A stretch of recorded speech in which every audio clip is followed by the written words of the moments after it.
She didn't find the horse. The horse found her, showed up at the edge of her property on a Tuesday morning in November, bleeding from the shoulder, dragging a shattered military tag through the mud.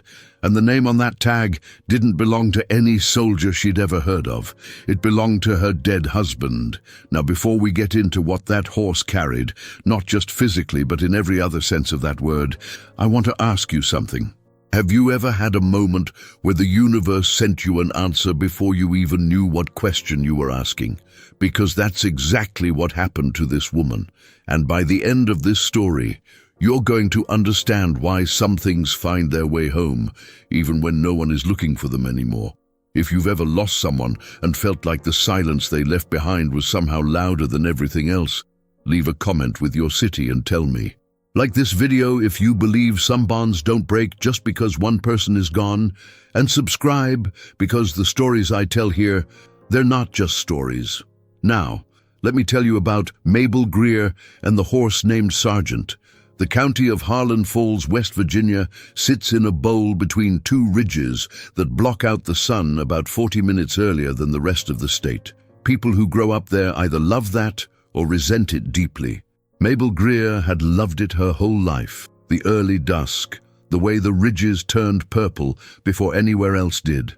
The feeling of being held inside something older than yourself. She was 53 years old the November this story begins. Lived alone on 11 acres her grandfather had left her father, and her father had left her.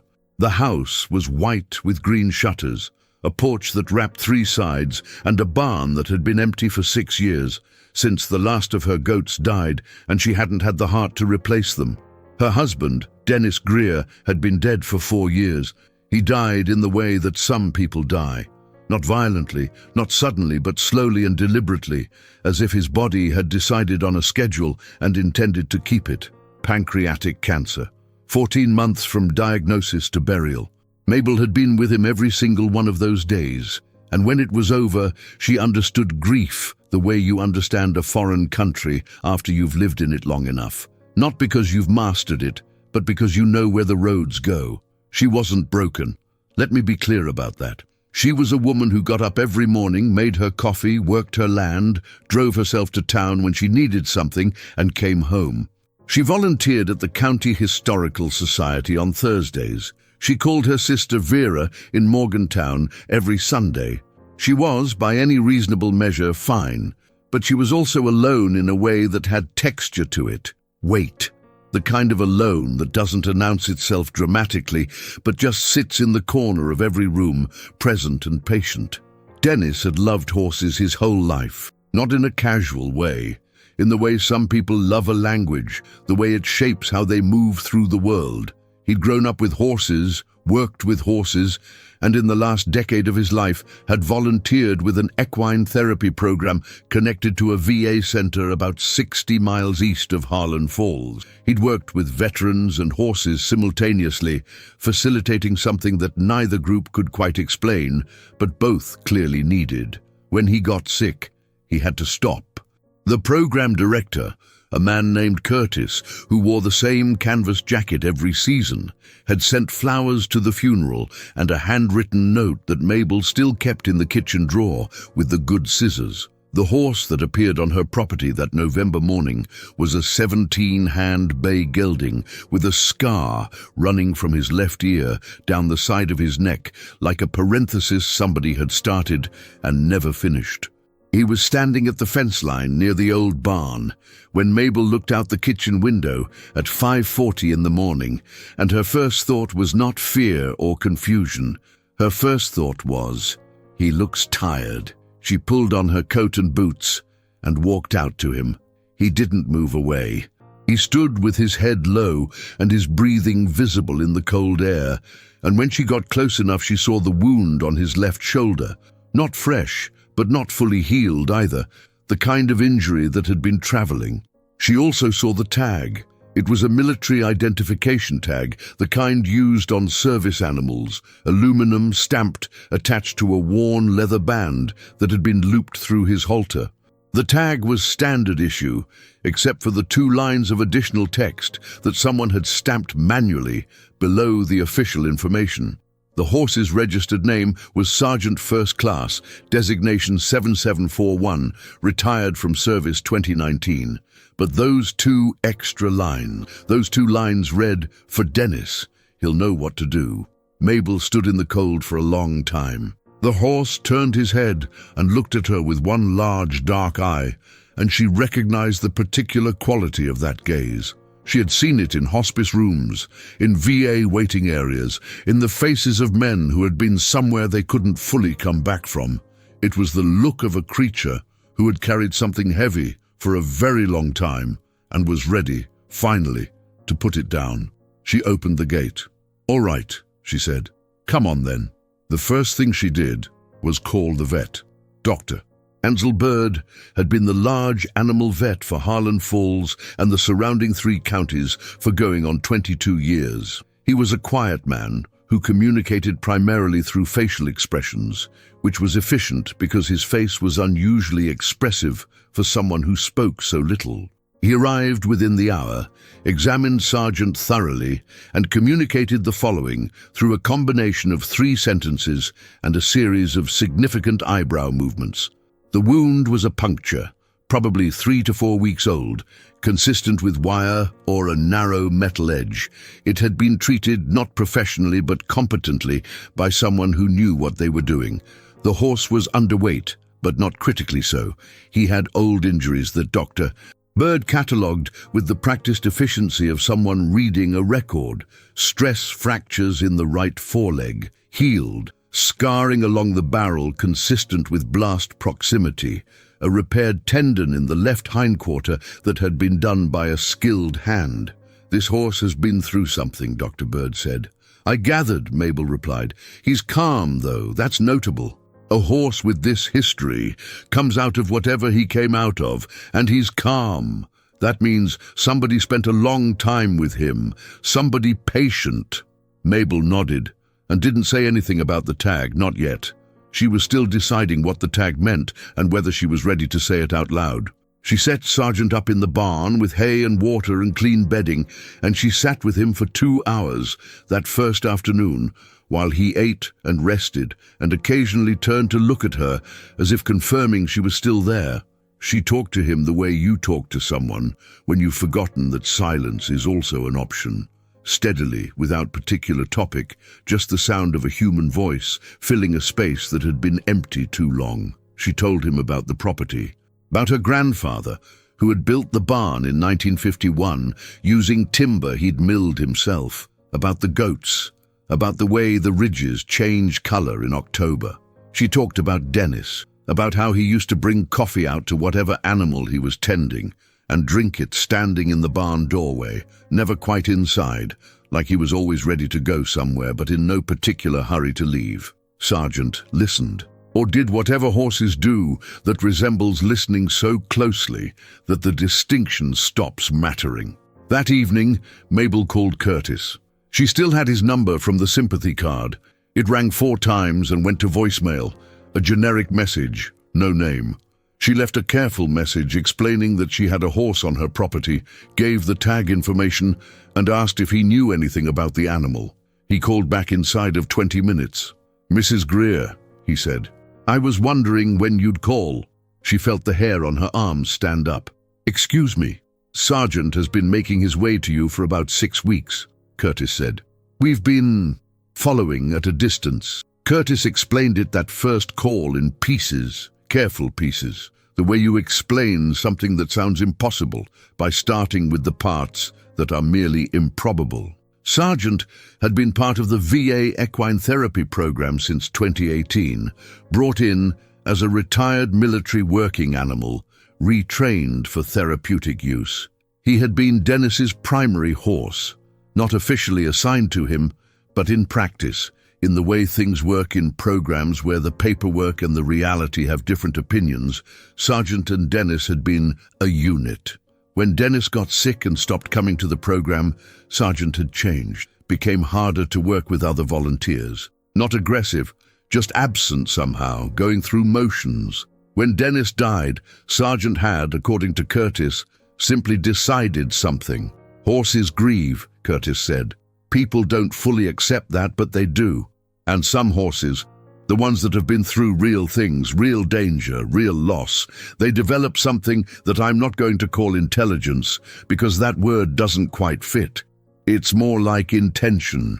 Sargent had escaped the facility twice in the 18 months after Dennis's death. Both times he'd been found within a few miles, heading generally east. The second time, a volunteer named Phoebe had stayed with him through the night in a field rather than force him back, and something about that, the lack of force, the patient waiting, had changed something in Sargent's behavior. He'd walked back to the facility with her in the morning. But Curtis had started paying attention to what east meant. It meant Harlan Falls. The tag had been Curtis's idea, or rather, it had been an idea he'd found inside a conversation Dennis had had with him about a year before he died, about what should happen to Sargent when the program ended or when Curtis himself moved on. Dennis had said, with the calm certainty of someone doing paperwork on behalf of their own absence, "If something happens to the program, get him to Mabel. She'll figure it out. She always figures things out." Curtis had put it on the tag because it felt like the kind of instruction that deserved to be permanent. "So you let him go?" Mabel asked. There was a pause. "We didn't open the gate," Curtis said carefully. "But when he went under the fence at the east pasture 3 weeks ago, we made sure the way was clear." Mabel sat with that for a moment. Sat with the image of this horse, scarred and patient and grieving in whatever way horses grieve, traveling through West Virginia in November because something in him had set a coordinate, and he trusted it. "He's hurt," she said. "I know. He caught himself on a fence somewhere around Millsboro County. I sent the location to a vet contact in that area who I trust. She found him, treated the wound, and let him continue." "How many people helped him get here?" Curtis was quiet for a moment, more than you'd think. Winter came early to Harlan Falls that year, the way it sometimes does, not announcing itself, but simply arriving one morning as a fact you have to organize your life around. Snow on the ground before Thanksgiving, the ridges going white while the trees were still hanging onto the last of their color. Mabel and Sargent settled into each other with a practicality that felt, she thought later, like reuniting with someone you'd known in a different context and recognizing them despite the new setting. She had known horses, had grown up around them before her family's money thinned and the animals had to go, but she hadn't cared for one alone in over 30 years. The physicality of it came back. The rhythms came back. She called her sister Vera and said, "I have a horse." Vera said, "Okay," in the tone she reserved for things she did not fully understand, but had decided to accept. "He was Dennis's horse. From the program." A longer pause. "Mabel, I know. That's a lot. He traveled 6 weeks to get here, Vera. I'm not going to turn that away." She called Phoebe, the volunteer who had stayed with Sargent in the field, found her number through Curtis.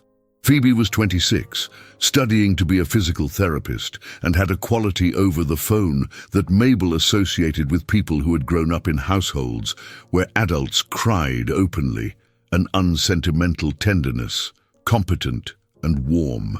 "He was always the most present of any of them," Phoebe told her. "The veterans would come in sometimes, so closed off you could feel the walls, you know.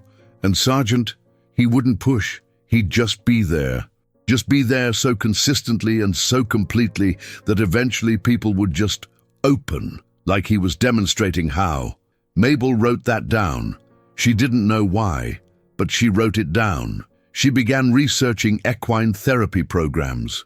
What it took to run one, what certifications were required, what the demand looked like in rural West Virginia, how many veterans were within a reasonable drive of Harlan Falls. She did this quietly, the way she did most things, without announcing it or asking permission or discussing it as a plan before it had earned the right to be called one. She called Curtis back. "Could you help me set something up? Here?" He was quiet for long enough that she thought the call had dropped. "Dennis talked about that," Curtis said finally, "about how it should exist in more places, how the distance some veterans had to travel was itself a barrier. He had this county specifically in mind." A pause. "He talked about your land." Mabel looked out the kitchen window at the barn, at the ridges, at the sky that was the particular flat white of a West Virginia winter afternoon. "Of course he did," she said softly. What came next was not a montage. It was not quick or effortless or photogenic. It was phone calls and paperwork and county meetings and a zoning variance that took 3 months to sort out, and a structural assessment of the barn that found 2 compromised beams that had to be replaced before anyone could responsibly bring additional animals inside. It was her neighbor Tatum, who was 71 and had a bad hip and showed up anyway one February morning with a post-hole digger and the statement, "I heard you're fencing the east pasture," as if she'd been waiting to be asked.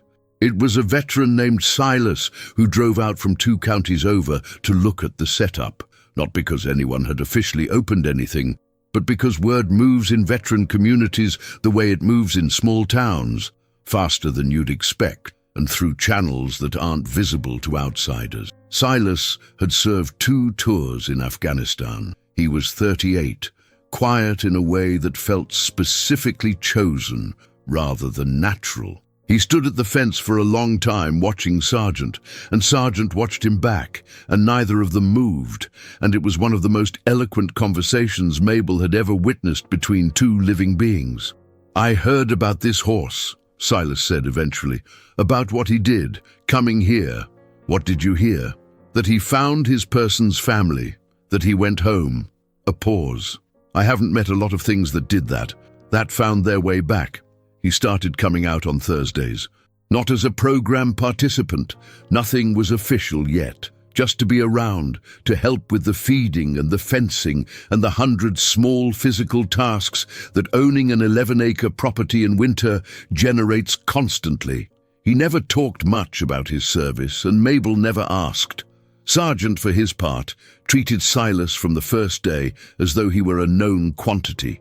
No wariness, no adjustment period, just the steady, present attention that Phoebe had described. Mabel started to understand what Dennis had understood, that the horse wasn't doing something magical. He wasn't reading minds or perceiving souls or any of the language that people reached for when they wanted to make this into something supernatural. He was simply there, in a way that was total and unhurried and without agenda. And for people who had spent time in places where nothing was ever without agenda, where the ground itself had intentions, that quality was not small. It was enormous. It was the thing they couldn't find in most rooms. Spring came. The beams got replaced. The east pasture fence got finished. Curtis drove out from the VA center with a woman named Dr. Lavinia Oakes, who was a licensed clinical counselor specializing in trauma-informed equine therapy, and the 3 of them sat on Mabel's porch in April and talked about what the program might look like. Dr. Oakes was precise and thorough, and asked questions that were designed to reveal the load-bearing assumptions underneath whatever answer you thought you were giving. By the end of the 2nd hour, Mabel understood why Curtis had brought her. Not to manage or supervise, but to build something that would hold. "The horse is the constant," Dr. Oakes said.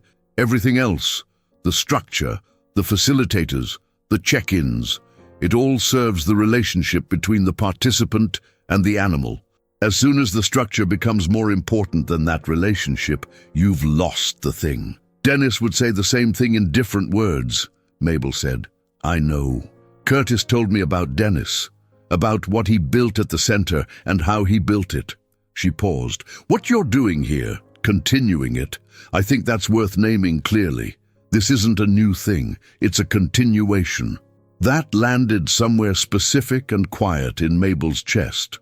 The program opened formally on the 1st of June under the name Sargent's Ridge Equine Center, named, Mabel told anyone who asked, for the horse and for the landscape simultaneously, both of which had earned the designation.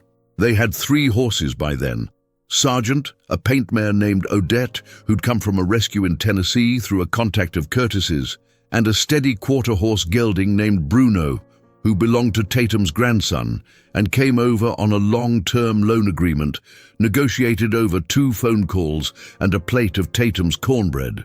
The first session participants were 6 veterans, referred through the VA Center and 2 other organizations. They ranged in age from 24 to 61. They came from different branches, different eras, different kinds of damage. They stood in Mabel's east pasture on a June morning, with dew still on the grass and the ridges turning that particular green that only happens in West Virginia in early summer. And they were introduced to 3 horses who had no opinion about rank or era or branch or what year their particular war had happened in. A man named Theron, who was 55 and had served in the Gulf and done 3 subsequent tours in different capacities, stood very still when Sargent walked up to him and put his nose against Theron's chest, and just stayed there. Theron put one hand up and rested it on Sargent's neck. He didn't speak. His face did several things in quick succession that faces don't usually do in public. Then it settled. Later he told Mabel, "I haven't had anything just be with me like that in, I couldn't tell you how long. It wasn't trying to fix me. It wasn't waiting for me to be something. It was just present," Mabel said. "Yeah," he said, "present." The days took on a new architecture. Mabel's week, which had previously been organized around maintenance and quiet and the managing of an absence, was now organized around arrivals and departures and the 10,000 details of keeping horses and keeping people safe and keeping the thing between them honest. She was exhausted in a way she hadn't been in years, and the exhaustion was good, the kind that comes from use, from being necessary, from the body doing what it's designed for. Silas became the lead equine handler. He had a talent for it that Dr. Oakes identified early and named directly. "You know how to be in a space without claiming it," she told him. "That's rare. That's teachable in theory, but very hard to teach in practice. You already have it."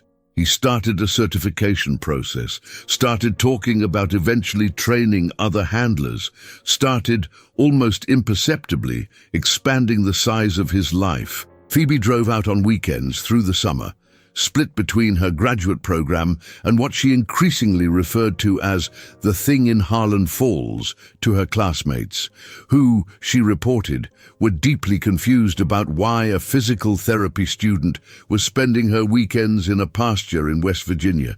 "I tried to explain it," she told Mabel one Saturday evening on the porch, "and I can explain the equine therapy research, the somatic work, the nervous system regulation stuff, all of that.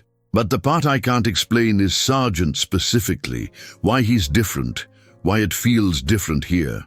"It's Dennis," Mabel said simply. "He built something and then he left it behind in different containers." Phoebe thought about that. "The horse is a container." "We all are, honey," Mabel said, "for somebody." In August, a woman named Zora came. She was 47, a former Army nurse, 3 tours over 12 years. She had been referred by the VA center and had, according to the intake notes that Dr. Oakes shared with Mabel in general terms, been resistant to previous therapeutic interventions. She arrived 15 minutes late for the first session, parked her truck with the front pointing out toward the road, and stood at the gate with her arms crossed for 4 minutes before coming in. Mabel watched from the porch. She didn't go out. She had learned from Dennis's stories, from the past 3 months, from watching Sargent with person after person, that sometimes the most useful thing you can do for someone is be very far away and let the horse work. Sargent was in the pasture with Bruno. He noticed Zora immediately. That was one of his qualities, that quality of noticing that felt directed rather than reflexive, like attention being paid rather than simply received. He didn't approach. He grazed for a few minutes. He let her come to him at her own pace, which was slow and circuitous, involving 2 stops and 1 moment where she turned her back entirely and looked at the ridges. The session was supervised by Silas and Dr. Oakes. Afterward, Zora sat in her truck for 20 minutes before driving away. She came back the following week and the week after. By the 4th session, something had shifted that everyone could see and no one commented on, because commenting on it would have been like pointing at the specific moment water starts to move. It defeats the purpose. She and Mabel started talking after sessions, first briefly, standing near the barn, then longer, sometimes on the porch while the late summer light did what it does in Harlan Falls, faded slowly, and then all at once behind the ridge. Zora had a dry, sideways humor that emerged in fragments, like a signal coming through intermittent static. She talked about the towns she'd lived in, the years she'd lost to things she didn't name directly, the way she'd spent a decade being fine in the same way a structure is fine when it has load-bearing cracks that haven't yet caused a collapse. She asked about Dennis, Mabel told her. Not the edited version, not the summary, the real one, the one with texture and contradiction, and the way grief isn't just sadness, but also confusion and absurdity, and sometimes inexplicable gratitude. He sounds like the kind of person that makes you better just by proximity, Zora said. He was. The frustrating thing about that kind of person is they usually don't know it. He thought he was just doing the obvious thing, tending what needed tending. Zora nodded slowly. People like that don't understand that the obvious thing is what most of us can't see. One afternoon in late August, Zora found something. She had taken to arriving early and spending time with Sargent before the session, which Mabel had given her tacit permission for, and Silas had formalized with a brief orientation on handling protocols. On this particular morning, she was grooming Sargent near the barn when she noticed that the old leather halter he'd arrived in, the one with the tag, had a second panel on the inner band, a small flap, hand-stitched closed with waxed thread. She found Mabel immediately. Mabel looked at the flap for a long time. She got scissors from the kitchen, the good ones from the drawer, the ones she kept near Curtis's note, and she sat on the barn floor next to Sargent and cut the thread. Inside the flap was a piece of paper folded 4 times into a tight square. The paper was aged, the fold lines dark. It had been there for a while. She unfolded it. It was Dennis's handwriting. She knew it immediately, the way you know a voice in a dark room, without seeing, without confirmation, just knowing. It said, "If you're reading this, Sargent did what I asked him to, or what I hoped he'd do. I know better than to give horses orders. I should have said more. I always thought I'd have more time to say more. I didn't. So, the program was never just about the horses or the veterans. It was about demonstrating that showing up, being present, and not asking anything in return is itself a form of healing. For everyone, including the one doing the showing up. You've been doing that your whole life. I hope you let someone do it for you now. The horse knows what he's doing. Trust him. All my love, always, Dennis." The date on the letter was 11 months before he died. Mabel sat on the barn floor for a long time. Sargent stood very still beside her. Outside, the August morning was doing everything August mornings do, getting warm early, the insects finding their voices, the light coming in through the barn door at a long angle and laying itself across the floor like something that had decided to stay. Zora sat down next to her without being asked. She didn't speak. She simply sat. This was something Mabel noted later, and then noted again, and then held up and examined the way you examine something you want to fully understand before you let yourself feel it. That Zora, who had arrived on that first day with her truck pointed toward the exit, her arms crossed like a bridge barricade, had simply sat down on a barn floor next to a woman she'd known for 6 weeks and been present with her, completely and without agenda, in exactly the way Dennis had described. In exactly the way Sargent had demonstrated. The horse knew what he was doing. Mabel cried, not in a collapsed way, in the way that is really more like release than distress, the way a storm clears the air by doing the thing it came to do. She cried for Dennis and for the letter that had been traveling toward her since before he died, carried by a horse through 6 weeks of West Virginia countryside, and for the program that was growing in the East pasture, and for the people it was growing for, and for the fact that he had known her well enough to write that she needed someone to show up for her, that it would take that specific, plainly stated invitation for her to let it happen. Zora put a hand on her shoulder, left it there.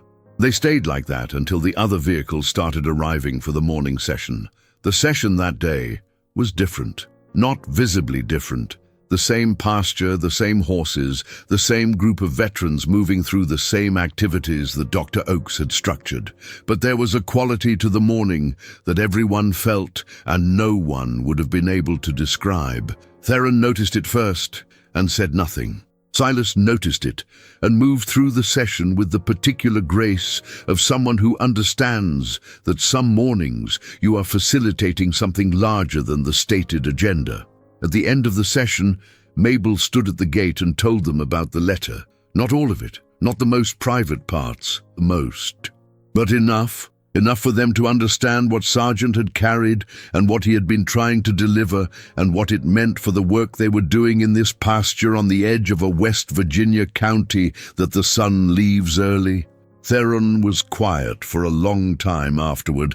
Then he said, "My daughter's been trying to get me to let her visit, to see what I'm doing here. I keep telling her it's nothing." A pause. "I think maybe I should let her visit." A young veteran named Weston, who was 26 and had said very little across the previous weeks, said, "My mom knows I'm here. She asks me about it every Sunday, and I always say it's fine. I think I should tell her it's more than fine." He looked at the ground. She'd want to know. One by one, in their own ways, 6 people in a pasture started talking about who they needed to call, who needed to know they were doing more than fine, who had been waiting patiently and without complaint for a letter that had been on its way for a long time. Mabel listened to all of it. She thought about Dennis. She thought about the particular kind of gift that is not a gift you open, but a gift you live inside, one that keeps distributing itself outward through the people it touches. She thought about a horse who had decided on a destination and started walking. Late that afternoon, after everyone had gone and Silas had finished with the feed and Dr. Oakes had driven back toward the VA center and the pasture was quiet again, Mabel stood at the fence and Sargent came to her, as he always did, and put his nose against her chest and just stayed there. She put her hand on his neck. "You did good," she told him. "He'd be so proud of you." Sargent made no response that would satisfy a scientist. But his breathing slowed, and his eyes softened, and he stayed there, present and steady, for a long time. Dr. Oakes called the following morning.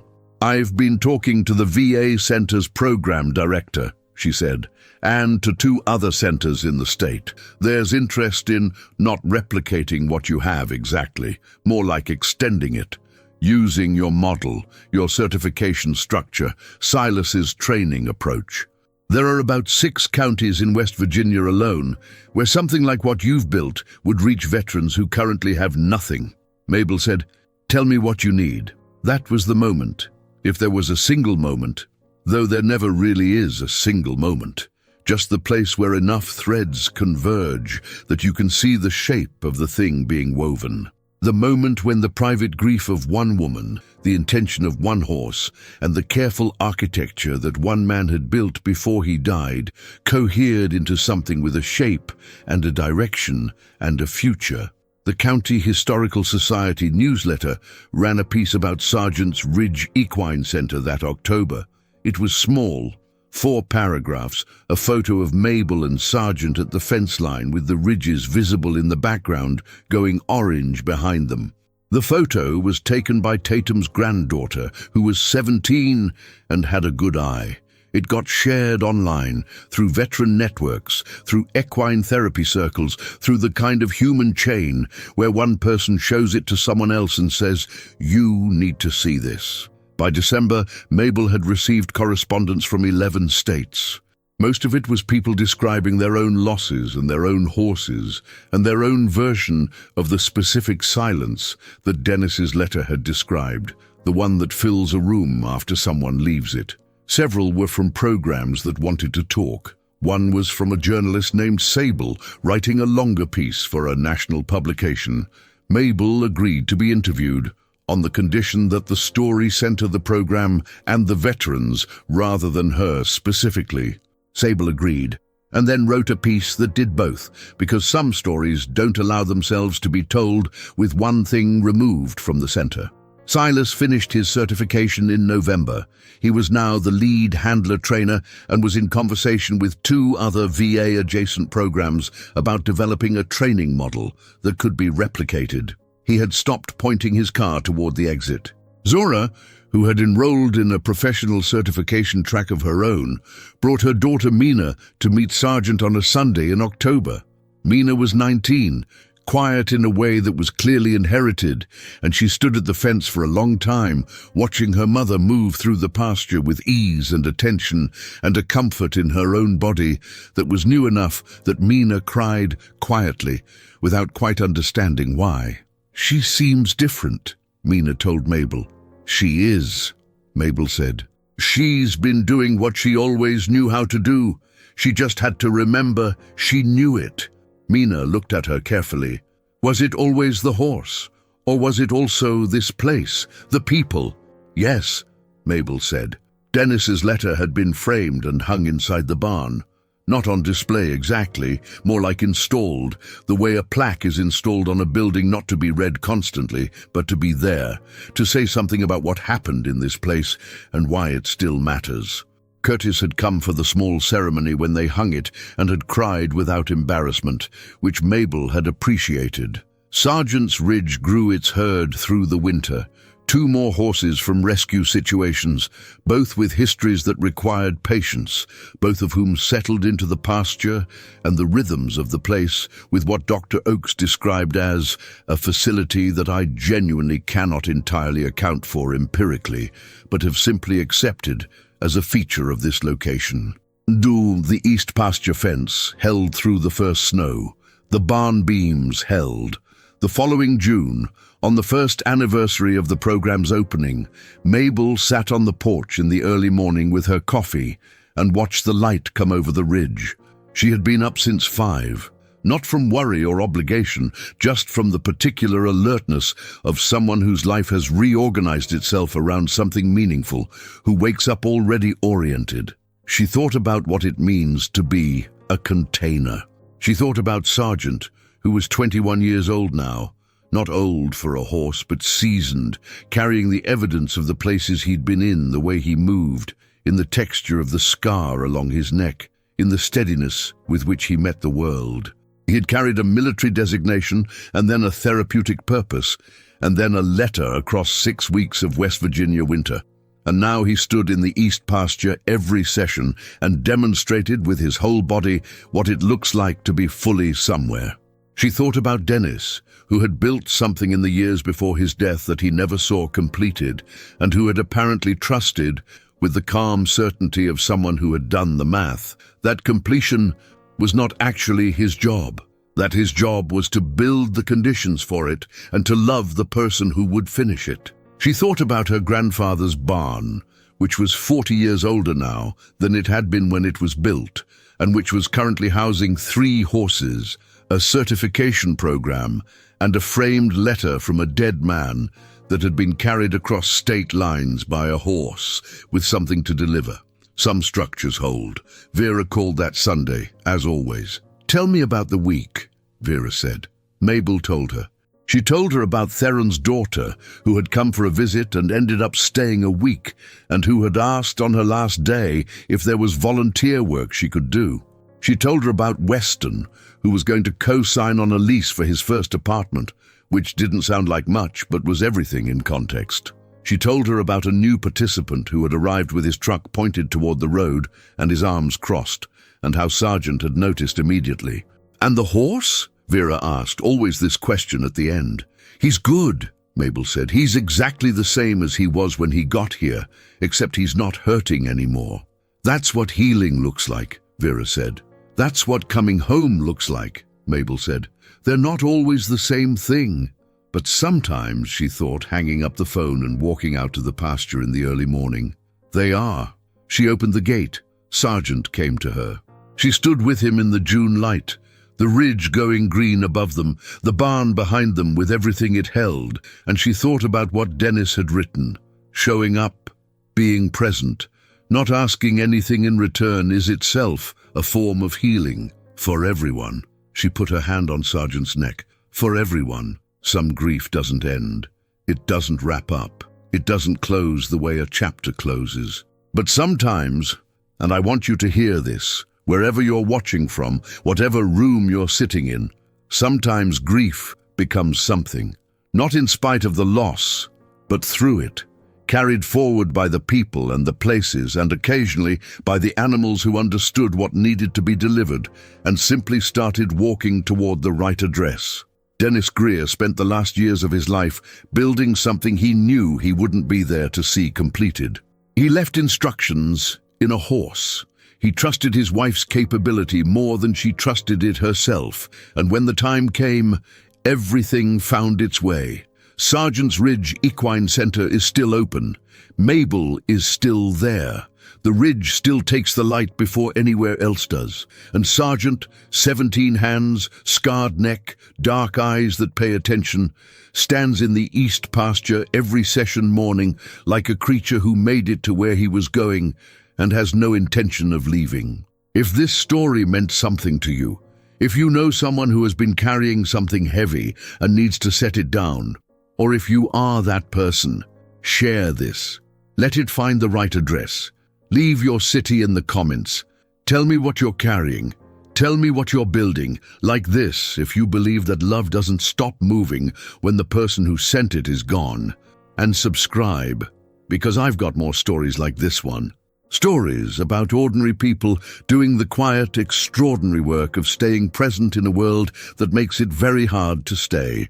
See you in the next one.